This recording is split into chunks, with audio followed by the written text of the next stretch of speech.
అందరికీ very good morning అండి. నా పేరు Naidu Yadav. March 15 news analysis కి అందరికీ స్వాగతం. ఈరోజు టైం వచ్చేసరికి మార్నింగ్ 6 అవుతుంది. ఇప్పుడు నేను వీడియో రికార్డింగ్ చేస్తున్నాను. యాక్చువల్గా నిన్న మొన్న వీడియో అనేది రాలేదండి. అయితే రెగ్యులర్గా వీడియో చేయడానికి ట్రై చేస్తున్నాను. మీ నుంచి కొద్ది సపోర్ట్ ఉంటే కనుక నాకు రెగ్యులర్గా చేయడానికి ఇంట్రెస్ట్ ఉంటుంది. ఎందుకంటే మనం చేసే పనిని 10 మంది పట్టించుకుంటే ఇంకా చేయాలనిపిస్తుంది.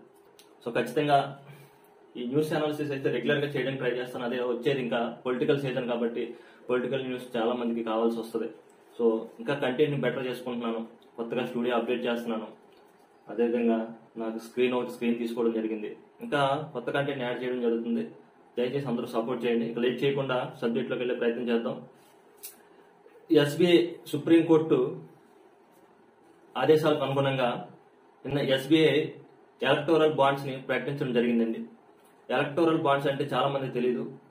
సాధారణంగా రాజకీయ పార్టీలకు వివిధ కంపెనీలు కానీ వ్యక్తులు కానీ రాజకీయ పార్టీలకు విరాళంగా ఇస్తాయి కొంత అమౌంట్ అనేది. అంటే రాజకీయ పార్టీలకు వివిధ రూపాల్లో అంటే చాలా మంది ఏంటనుకుంటున్నారంటే రాజకీయ పార్టీలకు డైరెక్ట్ గా విరాళం ఇచ్చేమో అనుకుంటారు చాలా మంది. ఇప్పుడు మనం వెళ్ళి 1 కోటి రూపాయలు నేను విరాళం ఇవ్వాలనుకుంటే ఆ రాజకీయ పార్టీకి వెళ్ళి డైరెక్ట్ గా విరాళం ఇవ్వడానికి లేదు. అది అన్అఫీషియల్. అఫీషియల్ గా విరాళం ఇవ్వాలంటే దానికి ఒక బాండ్ రూపంలో మనం ఎస్బీఐ నుంచి నేను ఒక రాజకీయ పార్టీకి 1 కోటి రూపాయలు విరాళం ఇవ్వాలనుకున్నాను అనుకోండి.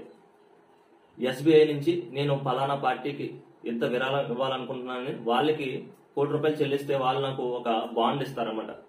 ఆ బాండ్ పట్టుకొని వెళ్ళి నేను ఏ పార్టీకి కావాల్స్తే ఆ పార్టీకి ఇచ్చుకోవడానికి అవుతుంది. అంతే తప్ప నేను డైరెక్ట్ గా ఆ రాజకీయ పార్టీ నాయకుడి దగ్గరికి వెళ్ళి నేను 1 కోటి రూపాయలు విరాళం ఇచ్చేస్తాను, ఆ 1 కోటి రూపాయలు నేను వివిధ ట్యాక్స్ రూపంలో చూపించుకుంటానంటే అది కుదరదండి. సో అయితే నిన్న ఎస్బీఐ రాజకీయ పార్టీలకు వివిధ కంపెనీలు కానీ వ్యక్తులు కానీ ఇచ్చిన విరాళాలను సుప్రీంకోర్టు ఆదేశాల మేరకు దాన్ని బహిర్గతం చేయడం జరిగిందండి. ఆ న్యూస్ ని ఈరోజు మనం చూసుకుంటే పార్టీలకు 11,671 కోట్లు భారీగా ఎన్నికల బాండ్లను కొనుగోలు కొన్న కంపెనీలు వ్యక్తులు. ఇందులో దాదాపు బీజేపీ పార్టీకి సగం ఓటా అంటే ఒక 100 రూపాయలు కనుక ఇస్తే అందులో సగం ఓటాను బీజేపీకే చాలా మంది కంపెనీలు కానీ వ్యక్తులు కానీ బీజేపీకే విరాళం ఇవ్వడం జరిగింది. 1368 కోట్లు పెట్టిన గేమింగ్ కంపెనీ ఈడీ దర్యాప్తులో ఆ సంస్థ గత 2022లో ఫ్యూచర్ గేమింగ్ కంపెనీపై ఈడీ దర్యాప్తు చేసిన వాస్తవం అండి, దర్యాప్తు చేసిన మాట. అదే గేమింగ్ కంపెనీ ఈరోజు అన్ని రాజకీయ పార్టీలకు 1368 కోట్లను విరాళంగా ఇచ్చింది. అంటే అర్థం చేసుకోవచ్చు ప్రభుత్వం కంపెనీలపై ఏ విధంగా ఈడీలను ఐటీలను ఉసుగొల్పి బలవంతంగా వాళ్ళ నుంచి విరాళాలు సేకరిస్తున్నాయనే దానికి ఇదొక ఉదాహరణ. మెగా ఇంజనీరింగ్ విరాళం 966 కోట్లు. ఒక్క నెలలోనే సిద్ధి సాయి ఎలక్ట్రికల్స్ విరాళం 40 కోట్ల రూపాయలు. వివరాలను వెబ్సైట్ లో ఇచ్చిన ఎన్నికల సంఘం ప్రధాన పార్టీలన్నింటికీ లబ్ధి బీజేపీకి 6,600 కోట్ల రూపాయలు.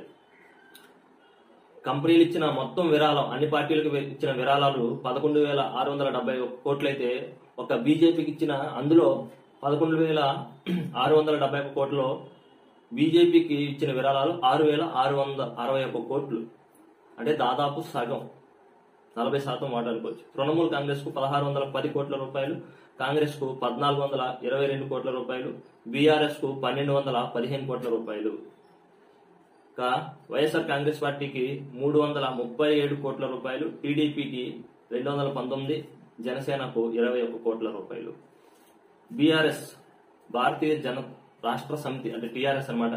టీఆర్ఎస్ కు 1,215 కోట్ల రూపాయలు విరాళంగా ఇవ్వడం జరిగిందంటే కంపెనీలు. అంటే దక్షిణాదిలో అత్యంత ధనిక పార్టీ బీఆర్ఎస్ అని చెప్పొచ్చు. దేశవ్యాప్తంగా అయితే 4వ స్థానం. ఇది ఎన్నికలు సమీపిస్తున్న నేపథ్యంలో ఎలక్టోరల్ బాండ్స్ బయట పెట్టిందండి ఎస్బీఐ. ఏ కంపెనీ ఎంత ఇచ్చిందనేది మనం ఒకసారి క్లియర్ గా చూసే ప్రయత్నం చేద్దాం. వీడియో లెంత్ ఎక్కువ అవుతుంది కాబట్టి మిగతా వార్తలు కూడా చూసి ఏదైనా ఒక వీడియోని ఇంకా డీటెయిల్డ్ గా ఎక్స్ప్లెయిన్ చేద్దామంటే ఖచ్చితంగా ఆ వీడియో ఆ పర్టికులర్ టాపిక్ కోసం నేను సపరేట్ గా ఒక వీడియో చేస్తాను. ఇప్పుడు హెడ్లైన్స్ ఒకసారి చూసే ప్రయత్నం చేద్దాం. ఇక వైఎస్ వివేకానంద రెడ్డి గారి హత్య జరిగి ఈ రోజుకి కరెక్ట్గా 5 సంవత్సరాలండి. ఈ 5 సంవత్సరాల్లో మరి ప్రభుత్వాలు ఏం చేస్తున్నాయి, సిబిఐ ఏం చేస్తుంది, అసలైన నిందితులను ఇప్పటి వరకు ఎందుకు శిక్షించలేదు అనేది ఒక మిస్టరీగా మిగిలిపోతుంది. దానికి సంబంధించిన ఒక వార్తను ఈ రోజు మనం చూడొచ్చు. ఇంటి శత్రువును ఆలస్యంగా గుర్తించాం, నా భర్త హంతకులని జగన్ కాపాడుతున్నారు. వివేక హత్య గురించి జగన్ ముందే తెలిసినా సాయంత్రం వరకు ఎందుకు రాలేదు, న్యాయం కోసం వెళ్తే నా కుమార్తె అల్లుడిపైనే నేరం మోపాలనుకున్నారు. ఇది వివేకానంద రెడ్డి గారి భార్య సౌభాగ్యమ్మ గారి ఆవేదన. వివేక హత్య జరిగి ఈ రోజుకి 5 సంవత్సరాలు అవుతుంది. ఇప్పటి వరకు కేసు అనేది ఎందుకు నిర్వీర్యం అయిపోతుంది? జగన్మోహన్ రెడ్డి నిందితులు ఎవరో తెలిసే వాళ్ళని ఆ రోజు వివేకానంద రెడ్డి గారి హత్య జరిగిన తర్వాత ఆ రోజు సాయంత్రం వరకు రాలేదని ఆమె ఆవేదన వ్యక్తం చేయడం జరిగింది. న్యాయం కోసం వెళ్తే నా కుమార్తె అల్లుడిపైన నేరం మోపాలనుకుంటున్నారు. ఇది పరిస్థితి. జగన్ సహకరించాలని తెలిసాకే నా కుమార్తె సునీత ఒంటరి పోరాటం చేస్తుంది, జగన్కు ఓటు వేయొద్దని నేను పిలుపునిస్తున్నా. ఇది సునీతమ్మ సౌభాగ్యమ్మ గారి ఆవేదన. ఇక అభ్యర్థుల ప్రకటనలో అదే దూకుడు. 34 మందితో టీడీపీ రెండో జాబితా, జనాదరణ ఉన్న వారికే ప్రాధాన్యం, సామాజిక సమతూకం. నిన్న టీడీపీ రెండో జాబితాను ప్రకటించడం జరిగింది. 34 మందితో రెండో జాబితాని ప్రకటించడం జరిగింది. అందులో 27 మంది మగవారైతే 7 మంది లేడీస్ ఉండడం జరిగింది. ఇక పిఠాపురం నుంచే పోటీ, లోక్సభ స్థానంలోనూ పోటీకి ఆలోచిస్తున్నా, బీజేపీతో పొత్తుతో జగన్ తోక కత్తిరిస్తున్నాం, ఎన్నాళ్లకు ఏమీ అడగలేదు, ఇప్పుడు అడుగుతున్నా, రాష్ట్రం కోసం ఈ పొత్తును గెలిపించండి, అప్పులు చేయం, సంపద సృష్టించి ప్రజలకు పంచుదాం. నిన్న జనసేన ఆవిర్భావ సభలో పవన్ కళ్యాణ్ గారు నిన్న తాను పిఠాపురం నుంచి పోటీ చేస్తున్నట్టుగా ప్రకటించడం జరిగింది. అదేవిధంగా తిరుపతి, భీమవరానికి సంబంధించిన స్థానాలు కూడా తను తన పార్టీ నాయకులకి ఎవరికైతే ఇస్తున్నారో వారి పేర్లు కూడా ప్రకటించడం జరిగింది. నిన్న పవన్ కళ్యాణ్ గారి వీడియోకి సంబంధించిన నిన్న మన ఛానల్లో ఒక వీడియో చేయడం జరిగింది. ఆయన పిఠాపురం సీట్ అనౌన్స్ చేసిన వెంటనే మన ఛానల్లో ఆయన మాట్లాడిన క్లిప్పింగ్ కూడా మనం ప్రెజెంటేషన్ చేయడం జరిగింది. ఇంకా ఎవరైనా చూడకపోతే చూడొచ్చు. కేంద్ర ఎన్నికల సంఘానికి 2 కొత్త కమిషనర్లు, మాజీ ఐఏఎస్లు జ్ఞానేష్ కుమార్, సుఖ్బీర్ సింగ్ సంధు ఎంపిక, ప్రధాని నేతృత్వంలోని కమిటీ నిర్ణయం. ప్రభుత్వ అధికారిక ప్రకటన రాకముందే పేర్లు వెల్లడించిన అధీర్ రంజన్ చౌదరి అనుసరించిన విధానం సక్రమంగా లేదంటూ అసమ్మతి తెలిపిన కాంగ్రెస్ నేత.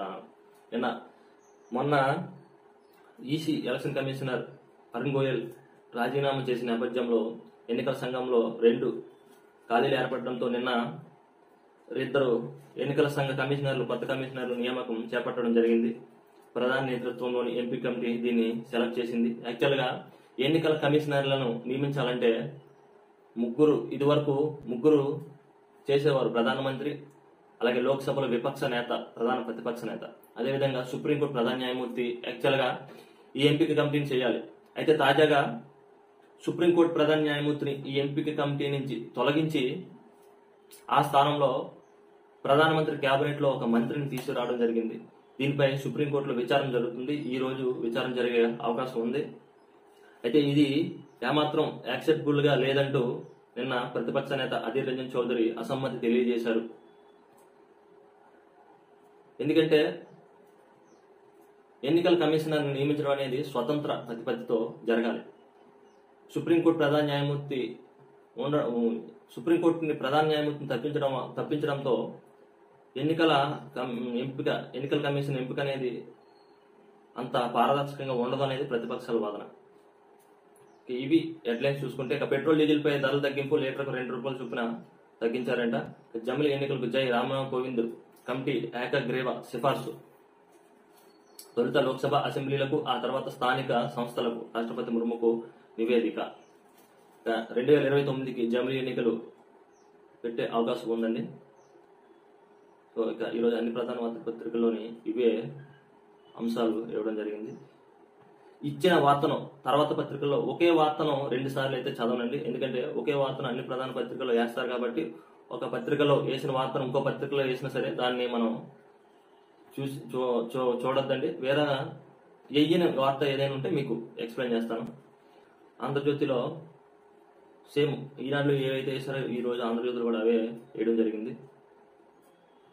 టీడీపీకి టీడీపీ కూటమి సూపర్ హిట్. రాష్ట్రంలో 20 లోక్సభ సీట్లలో ఎన్డీఏ విజయభేరి. అధికార వైసీపీకి 5 స్థానాలే. సి ఓటర్ ఏబీపీ సర్వేలో వెల్లడి. నెట్వర్క్ 18 సర్వేలో వైసీపీకి 7 సీట్లు, టీడీపీ కూటమికి 18 సీట్లు. జగన్ సర్కార్పై ప్రజల్లో తీవ్ర వ్యతిరేకత. సి ఓటర్ సర్వే నిన్న వెల్లడించడం జరిగింది. ఎన్డీఏకి 20 సీట్లు వస్తాయంట, వైఎస్ఆర్ కాంగ్రెస్ పార్టీకి 5 సీట్లు వస్తాయంట. నెట్వర్క్ 18 సర్వే అయితే వైఎస్ఆర్ కాంగ్రెస్ పార్టీకి 7 సీట్లు, అదేవిధంగా టీడీపీకి 18 సీట్లు అంట. తెలంగాణలో కాంగ్రెస్ హవా. 17 లోక్సభ స్థానాల్లో 10 ఆ పార్టీ ఖాతాలోకే. BJP 4, BRS 2, Majlis 1. ఉత్తరాదిన మళ్లీ బీజేపీ ప్రభంజనం. పలు రాష్ట్రాల్లో కమలం clean sweep. ABP voter survey అంచనా. తెలంగాణలో బీజేపీ 8 సీట్లు గెలుస్తుందని న్యూస్ 18 సర్వే వెల్లడి. అంటే బీఆర్ఎస్ అంటే టీఆర్ఎస్ కాంగ్రెస్ పార్టీ ఆల్మోస్ట్ పాతాళానికి దిగజారిపోయింది ఈ సర్వే ప్రకారం చూసుకుంటే. ఇంటర్వ్యూలోనే తిరకాసు వాటితో సరేనండి. దాదాపు పూకిల్లు బాబాయ్ పేరిట ఈరోజు ఆంధ్రజ్యోతిలో ఒక వార్తను ప్రచురించడం జరిగింది. వివేకానంద రెడ్డి గారి హత్య జరిగిన నేటితో 5 ఏళ్లు కావస్తుంది కాబట్టి ఆ వార్తను ప్రచురించడం జరిగింది. ఇంకా వేరే అంశాలు ఉంటే నేను డిస్కస్ చేసే ప్రయత్నం చేద్దాం. మనం డీటెయిల్డ్గా అంటే ఇంపార్టెంట్ టాపిక్స్ ఉంటే మనం డీటెయిల్డ్గా అనాలిసిస్ చేసే ప్రయత్నం చేద్దాం. ఆ టాపిక్ ఒకదాన్ని తీసుకొని అనాలిసిస్ చేసే ప్రయత్నం చేద్దాం.